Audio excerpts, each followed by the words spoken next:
convert the water tables in farming areas through ethanol, creating ethanol. We have driven up corn prices and so on, and it's affecting other farmers. And that's what you get when you subsidize something. But it is wrong for government to pick and choose winners and losers. And that's a big part of what has been happening both within Minnesota and nationally. In my opinion, government has no constitutional right or role to be doing that, to be getting involved in picking in the market and picking and choosing. And it goes even further than just the ethanol subsidies. It goes all the way to Job Z zones, TIF districts, etc. Corporate welfare, as I call it, where you're giving corporate tax breaks for certain things. It's not government's role. And if we weren't doing that, we wouldn't have businesses up lobbying up at the Capitol, either for their own break or lobbying because they're concerned that their competitor is going to get a tax break or get a subsidy. And so it's wrong for us to be in the business, period.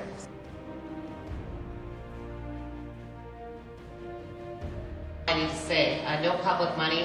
We don't give it to any private business, and we shouldn't be giving it to the Vikings. It is a private business. There's other ways they can do it, and it's been done other ways across the country. So, thanks.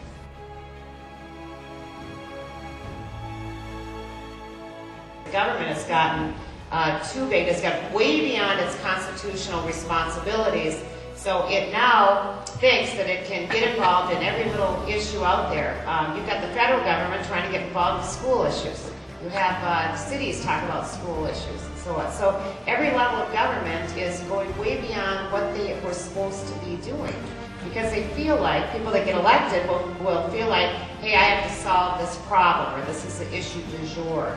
It goes back to what the federal government's doing right now with health care. There is nowhere in the Constitution that health care can be done by the federal government. And it is not a federal issue. So why are we allowing that? So it's the same philosophy, and I will have that as governor.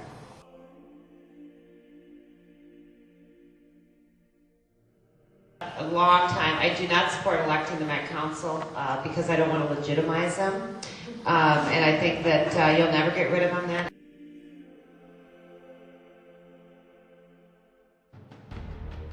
The party lost elections because it lost the fiscal conservatives, because the party was not acting like fiscal conservatives, especially at the federal level. And we lost credibility on that when we lost those folks. And I am happier than heck that they're back. They're back. And we need them to win elections. And we, as our candidates, we have to, once we are elected, we have to also perform, because we cannot allow what happened in the past with Republicans happen again. There's no more rhinos up here.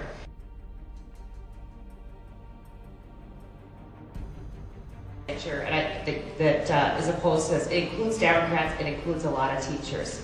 It's bad, and why we would ever let the federal government get involved in our education. I guess I'm a little older than Marty, but I remember when we were talking about abolishing the Department of Education, the federal Department of Education. That's in our platform, and that we've got to get that done. And over the last 10 years, and I'm going to blame Bush for a lot of this, but the federal government has so absolutely overreached into issues that the states should be involved in, or in the case of education, that is a local issue. And the state legislature has mandates almost everything on local school districts right now.